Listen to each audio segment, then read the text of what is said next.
etnis Tionghoa Hek atau Hakka di kota Batam.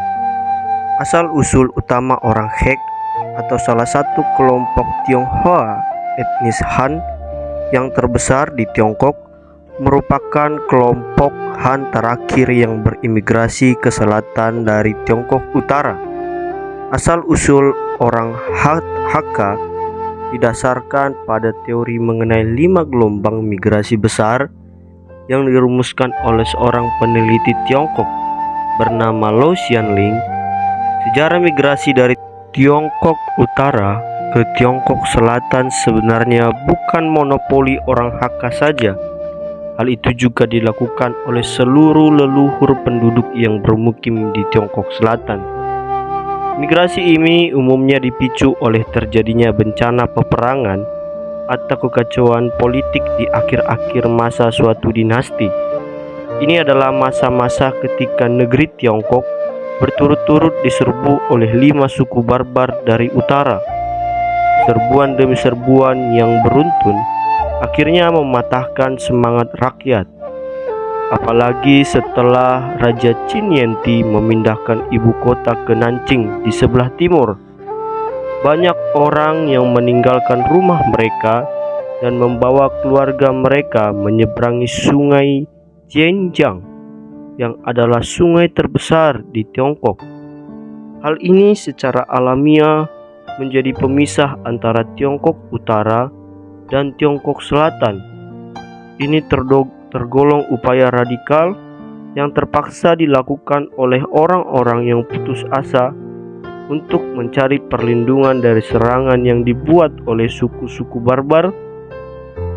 Itu membuat mereka berimigrasi ke selatan untuk mencari rumah permanen yang baru, di mana mereka semua bisa hidup damai. Pada saat itu, orang He dan bersama orang Hokkien dan Taichu serta orang Kangfu semuanya memiliki asal-usul leluhur di daerah Tiongkok Utara yang bernama Chongyan atau daratan tengah yang menjadi tanah kelahiran peradaban Tiongkok. Karena hal tersebut, maka orang-orang pun mulai berimigrasi dan mereka berpindah. Ada yang berpindah di berbagai daerah dan termasuk Indonesia, di mana mereka berimigrasi ke seluruh Indonesia termasuk daerah Kalimantan Barat, Bangka, Tanjung Pinang, Tanjung Batu, Dabu, Manado, Bangka. Namun suku ini tersebar luas di daerah Kalimantan Barat. Etnis Hakka yang berimigrasi memiliki kehidupan yang baik di Kalimantan Barat. Kehidupan mereka diawali dengan berbagai masa-masa sulit dikarenakan suku Dayak atau suku asli yang ada pada saat itu. Karena pada saat itu suku-suku asli masih sangat ganas terhadap orang luar. Ketika mereka mulai bersosialisasi kepada orang-orang tersebut, maka etnis ini mulai diterima. Suatu ketika ada tragedi yang menimpa suku ini, di mana suku Dayak mulai merampas dan membunuh orang-orang Hek yang ada di Kalimantan. Pada saat itu, tujuan suku Dayak adalah untuk mengambil harta dari suku He lalu menanam di tengah atau di dalam tanah mereka. Dikarenakan hal tersebut, maka suku He berimigrasi kembali ke pulau-pulau yang ada di Indonesia, termasuk Kepri dan kota Batam. Bahasa yang digunakan oleh suku He ini memiliki logat yang kuat dan tegas. Mereka sering menyebutkan Ngai Hak Nyin dalam bahasa Hek dan diartikan sebagai saya orang Hek. Itu adalah cara mereka untuk memperkenalkan diri. Seiringnya berjalan waktu, logat Hek mulai berubah sesuai dengan daerah persebarannya, di mana ada yang semakin kuat dan ada yang semakin lembut.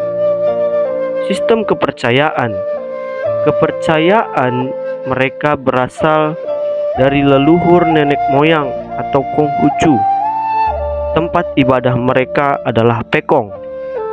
Nama ibadah di suku Kek tersebut disebut Pai Pai, di mana mereka akan menyembah leluhur dan tidak membawa apa-apa, serta tidak menyembah patung. Penyembahan mereka dilakukan tergantung dengan tanggal Cina. Ada yang mengatakan sekali 1 bulan dan 1 bulan 2 kali, dengan konsep menyembah leluhur nenek moyang yang sudah meninggal di medan perang dan nenek moyang kerajaan ataupun nenek moyang orang tua. Penyembahan ini terkadang dilakukan di kuburan dan di Pekong. Sistem politik suku Keh yang ada di Kalbar dan yang berimigrasi di kota Batam adalah di dalam setiap marga akan dipilih seseorang untuk menjadi pemimpin.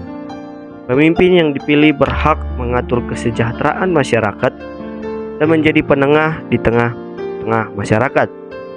Sistem kekeluargaan yang ada di suku ini adalah seseorang yang memiliki marga yang sama tidak diperbolehkan untuk menikah. Orang tua dan yang paling tua dipandang sebagai sosok yang wajib dan harus dihormati sejak dia hidup sampai meninggal. Adat istiadat pernikahan di suku Kek mengalami proses yang panjang, dimulai dari melamar, lalu bertunangan, di mana di dalam pertunangan akan diberikan ampau oleh pria kepada orang tua cewek. Setelah itu masuk pada pernikahan.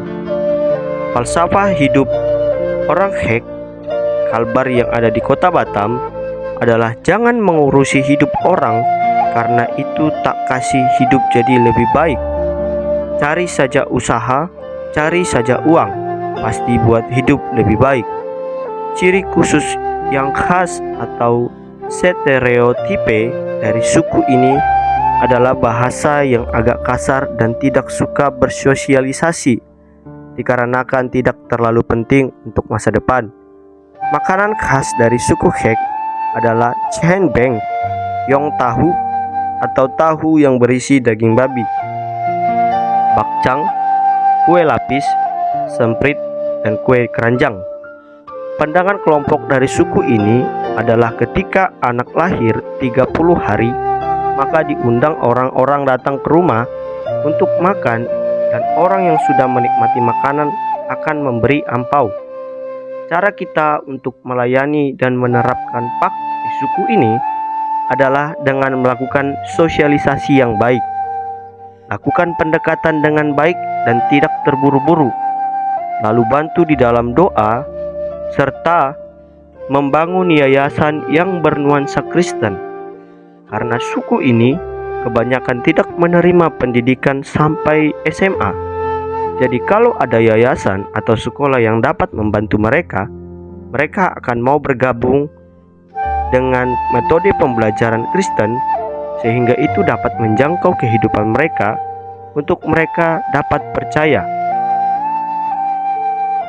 Sekian presentasi dari saya ucapkan terima kasih. Apabila ada kata-kata yang salah, mohon dimaklumi dan dimaafkan. Tuhan Yesus memberkati.